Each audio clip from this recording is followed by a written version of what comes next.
Super Bowl champion and star Eagles running back Saquon Barkley just rejected Donald Trump in humiliating fashion. Wow.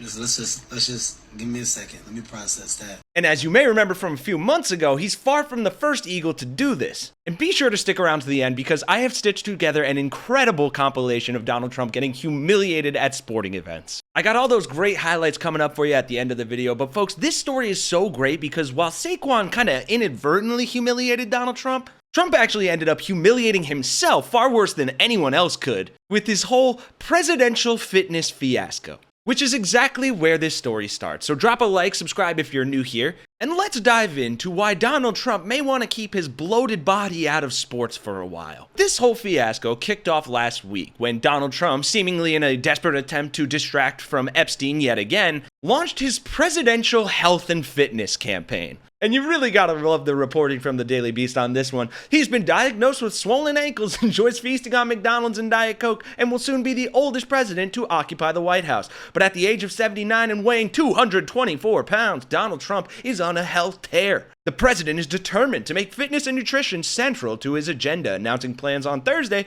to revive the presidential fitness test, which creates school-based fitness challenges and awards for excellence in fitness. This coming almost immediately after Trump was getting humiliated from his already a humiliating appearance at the FIFA Club World Cup the other day that we covered in multiple videos.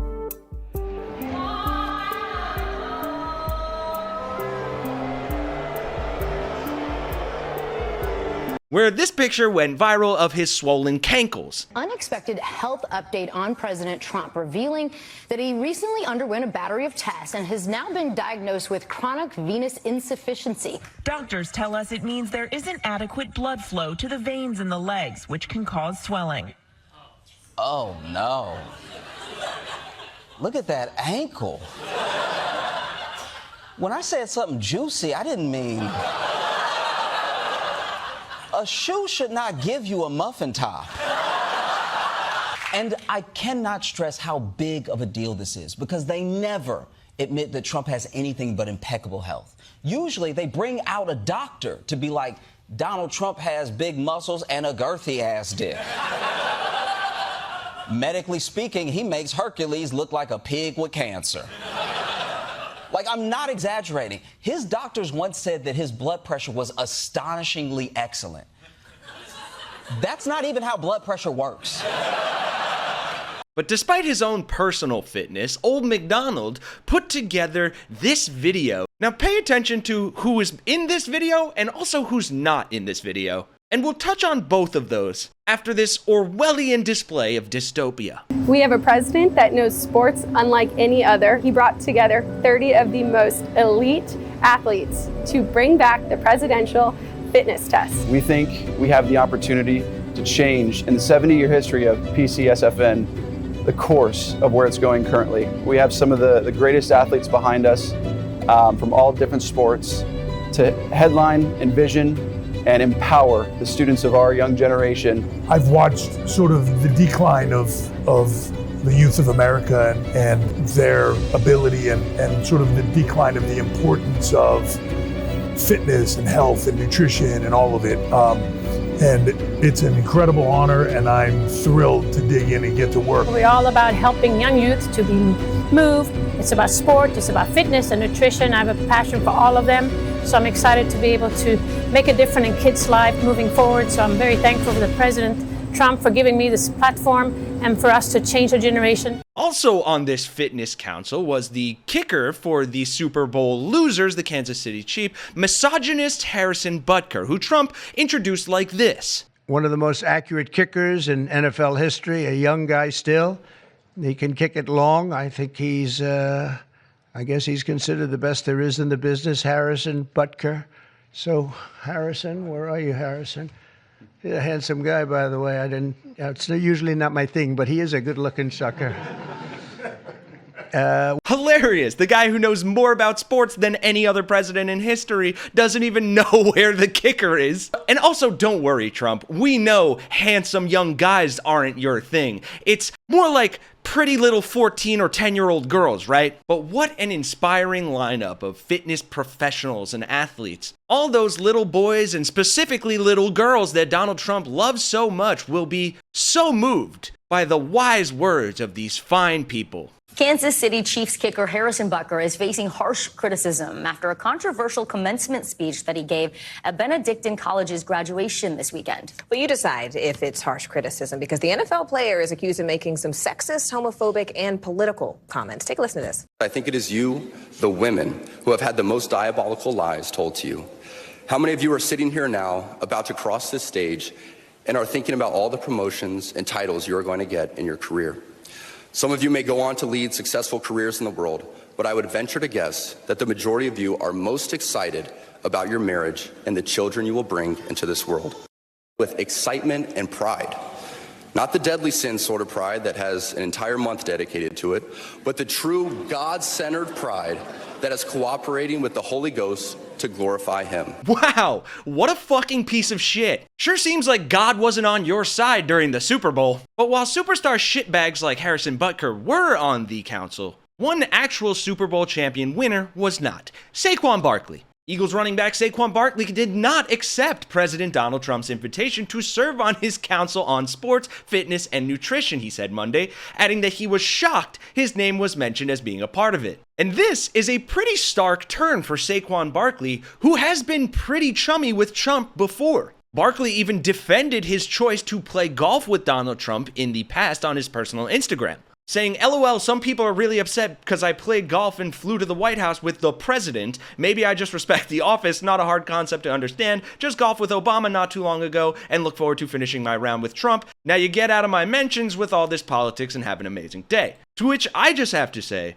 what a fucking garbage take, Saquon. I'm a huge Eagles and Saquon Barkley fan, but I'm also not an illogical MAGA moron, and I can hold two conflicting thoughts in my brain without it exploding. So while I think that take and his political stance about Donald Trump is absolute garbage, I can still respect the athlete that he is, and hope that this new complete rejection of Donald Trump is perhaps him gaining a conscience and turning over a new leaf. Because frankly, I don't think any self-respecting fan of sports, health, or fitness should be looking to Old MacDonald for their inspiration. Let me know all your thoughts in the comments and drop a like and subscribe if you agree. And without further ado, please enjoy this really American compilation of Donald Trump getting absolutely humiliated on the world stage at massive sporting events from just the last year alone.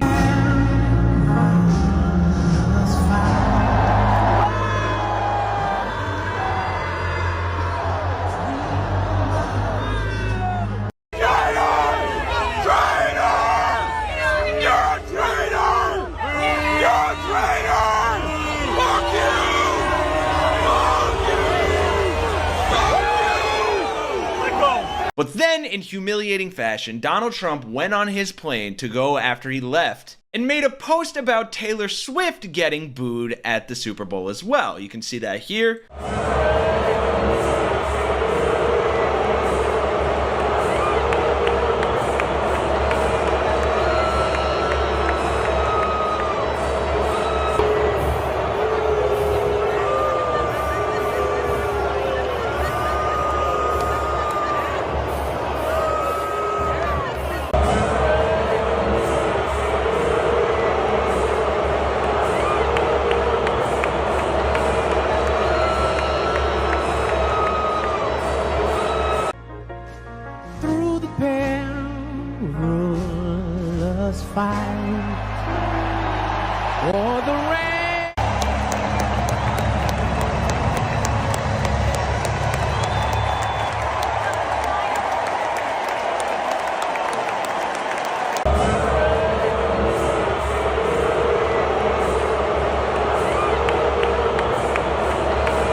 Not only did Donald Trump make himself look like an ass before the Super Bowl, while he was at the Super Bowl, and then by leaving the Super Bowl early, the crowd also humiliated him and made him look like an ass. And then he again, after the Super Bowl, made himself look like an ass by trying to pick a fight with Taylor Swift purely for clout, and it backfired on him spectacularly. Are you planning on visiting the White House next week?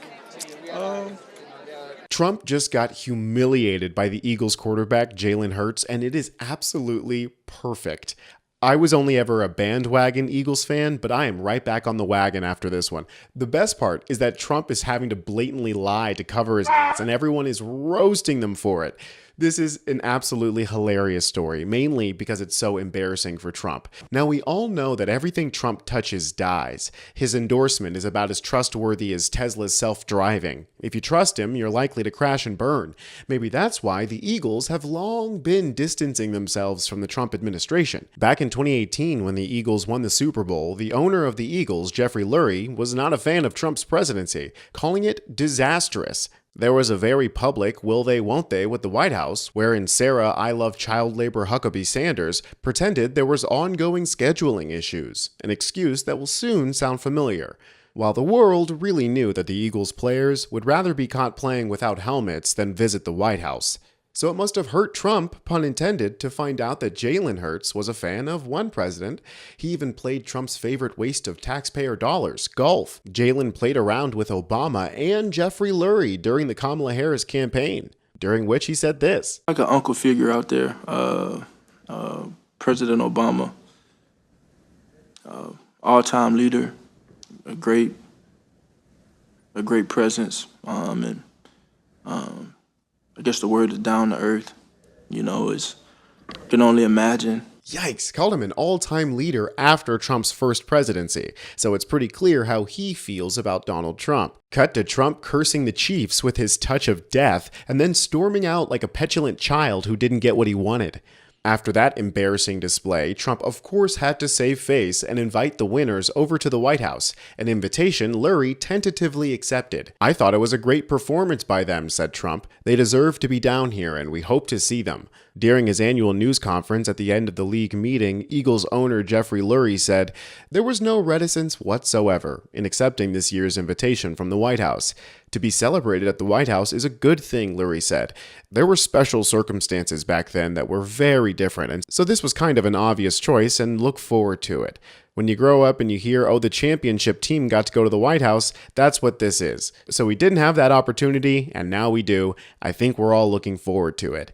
A player's decision to attend remains optional. And that it remains optional is very, very crucial here, because it appears that the star player will not be attending. But over the weekend, the otherwise non-political Jalen Hurts was asked if he would be accepting Trump's invitation, and this was his reaction. Are you planning on visiting the White House next week? Got it.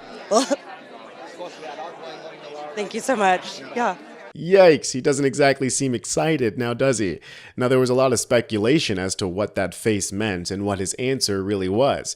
There was also a lot of upset energy going towards the reporter here for putting Jalen in this situation. I mean, it's clear that speaking out politically in the NFL can be a career ender. I mean, just look at Colin Kaepernick, who's still grinding to be in the NFL after a decade of being blacklisted, all because he took a knee during the anthem to protest police brutality. Imagine if Jalen spoke out against Trump in protest of the madness that's happening right now. So there was a lot of speculation as to what that reaction meant, but all that speculation was just ended. We have confirmation from a White House correspondent for NBC News who says that the White House has confirmed that the Eagles quarterback Jalen Hurts will not be visiting the White House when the Super Bowl champions come later this afternoon. The White House says Hurts and other players who can't attend had scheduling conflicts. Right, scheduling conflicts.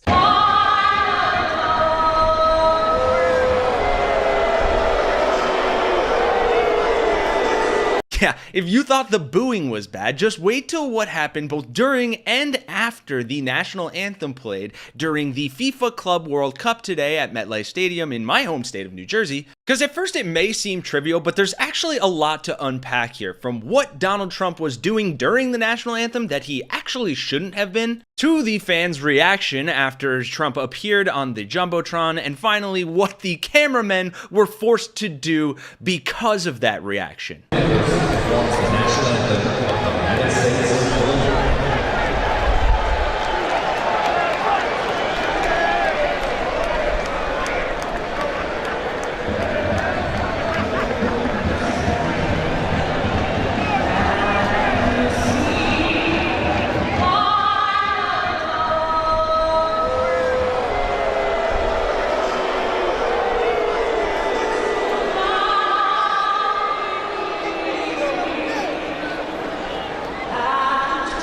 And that should be bad enough already, but what happened afterward, and the reason the boos were kind of delayed there, is honestly even more embarrassing. During the national anthem at the Club World Cup, the Jumbotron went to President Trump, which I have a picture of, who was standing and saluting next to FIFA President Gianni Infantino. Some boos rang out, and the screen quickly moved elsewhere. They would never show Donald Trump on the Jumbotron again. CBS sports writer Padreep Khatri said there were some very audible boos at MetLife Stadium as they showed Donald Trump on the screen during the national anthem, though they quickly cut away. Here's a picture from the crowd of Trump on the Jumbotron when those boos initially rang out, and some further reporting that clearly shows Trump was too problematic for even the FIFA crowd, which is saying something given how corrupt FIFA is. And we've talked before about the organisation behind it, FIFA. A cartel-like group of scumbags and assorted criminals who occasionally put on soccer matches. I was a bit confused, yeah. This man standing behind Trump with the confused, open-mouthed gaze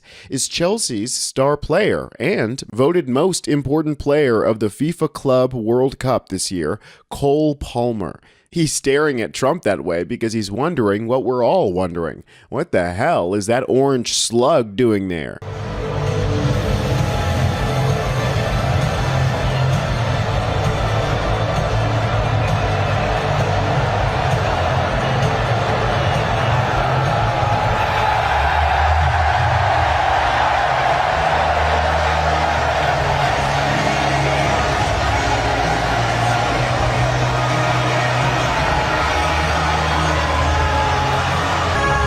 Okay, so clearly what happened here was that Trump was just ushered off. All of the team are like, okay, is he going to leave? Is he going to leave? I mean, what's going on? The crowd is like, go, go, go. So they just go. They have to do it because Trump doesn't realize that he's not supposed to be standing there right now. And then the FIFA president comes and tells him, hey, like, let's get out of here. Look, what's awesome is Cole Palmer, you can see him the entire time. I'll let this play again. But you can see him the entire time be looking at Trump and being like, what are you doing here? Look, watch, he's right back here. He's telling him, he's like, hold on, wait. Trump is in front of me. Like, what is he doing here? Wait. What is he doing? Look, even at the last second, he looks at him. He's like, oh, okay, yeah, yay. And then he tries to sneak in front of him. Look, he cuts in front of him as soon as he can. Woo! That's so unfortunate. Can you imagine, like, winning the World Cup, working your entire life, and this orange buffoon just shuffles in front of you and steals the moment? Palmer spoke out about Trump's strange insertion here, but no doubt it was handing the trophy to the winning team that was the ego-boosting dopamine hit that a narcissist like Trump lives for. Nah, I knew he was going to be here, but I didn't know he was going to be on the stand when we left the trophy, so I was a bit confused, yeah. No, to be honest, it was quite loud. I couldn't hear too much. He just congratulated me and the team, for, winning the trophy and to enjoy the moment. And to make this little moment maybe even crazier is that the trophy that they lifted up isn't even the real one. It's a replica because the real one is sitting in the White House right now and serving as a perfect metaphor for how easy it is to buy favor with Trump. The original one was given to him, apparently, by the president of FIFA, his new best friend, back in March. FIFA's been so wonderful in this process, and I know that you've had their trophy on your desk. Now It's at the Trump Tower. What do you think they're doing for the sport in America? Oh, they're doing fantastically well. It's a growing sport. It's a great sport. That's right. They said, could you hold this trophy for a little while? We put it in the Oval Office. And then I said, when are you going to pick up the trophy? He says, we're never going to pick it up. You can have it forever in the Oval Office. We're making a new one. And they actually made a new one. So that was quite exciting. But it's in the Oval. Right now it's in the Oval. And that little admission of his set off a ton of football fans and political folks who thought Trump was the least deserving to be the steward of the trophy. James Singer here, who used to work for Kamala Harris and the DCCC, said beyond parody about the Daily Beast's headline. Trump kept Gold Club World Cup trophy for himself, so FIFA had to give the winners a replica. This poster said, "Oh, this is so deeply, profoundly shameful." One of our Canadian friends said, "That piece of shit Donald Trump will steal anything that isn't nailed down. What an absolute disgrace." What's funny to me is how MAGA is pretending that these people are cheering and smiling because Trump is there and not because they won a massive tournament. Look at what this MAGA idiot posted. The winning team loved having him there. Look at all the smiles on their faces. What an honor. These people are so brainwashed, they think someone would give two shits about a foreign president over the literal biggest moment of their lives. And the reason why the president of FIFA gave Trump the trophy is pretty clear corruption. With the World Cup happening in the United States, at least partially, next year, there's a lot of opportunity for the slime balls that run the FIFA organization to cozy up with the American elite. I don't know if you guys know this, but FIFA is notoriously corrupt. Can we unveil the trophy, maybe? I'd love to do because this is something special. So today is 100 days to go for a new competition that we created together. The FIFA Club World Cup, the best clubs in the world with the best players in the world. So we can show this is a unique trophy. This is the trophy. Here's a clear-cut example from last week. FIFA opens New York office in U.S. President's Trump Tower. This is according to reporting from The Athletic. FIFA's close relationship with Donald Trump is about to become even closer as the U.S. president is set to become its landlord, with World Football's governing body opening a New York office in Trump Tower. FIFA boss Gianni Infantino has spent the last year forging ever stronger links with Trump, visiting the White House and the president's Florida base Mar-a-Lago on numerous occasions, as well as accompanying him on a recent tour to the Gulf, a trip Infantino prioritized over FIFA's annual Congress in Paraguay in May. This cozying up seems to have worked, says Infantino, because Trump carved him out $625 million in his big, beautiful bill for the World Cup next year. But people are pointing out that Trump and Trump Tower have a long-standing connection to the corruption that is at the root of FIFA. There are also unhappy institutional memories of Trump Tower itself, as it was the home of the late Chuck Blazer, the U.S. football administrator whose testimony as a government informant brought down Infantino's predecessor, Sepp Blatter, a decade ago and almost destroyed FIFA. Blazer, in fact, had 2 apartments in the 58-story skyscraper, one for him, one for his cats. And he was not the only disgraced member of the old regime to reside there, as Brazilian football chief Jose Maria Marin was kept there under house arrest for part of his FIFA corruption scandal. So it looks like the current president doesn't fall far from the corrupted tree, as many will point to this as yet another example of the president's family using his political position for their commercial benefit. Even if the Trumps are given FIFA the space for a reduced rate or even for no charge at all, having FIFA as a tenant is a marketing coup. That is one point that isn't talked about much now since, it's so obvious and we're all so used to Trump's corruption. But there's absolutely zero benefit to the American taxpayer to have Trump attend the FIFA Club World Cup at all and be on stage with those guys. There's no diplomacy happening with foreign countries. There's no event of national importance here that needs to be talked about. The World Cup isn't until next year. This is just a fun trip for Trump and his friends and family and business associates, and we are all paying for it. But one day, hopefully soon, we'll have another Nuremberg trials, and they'll have to pay for it too. I'm Tony Hinderman with Really American, and I'll catch you next time.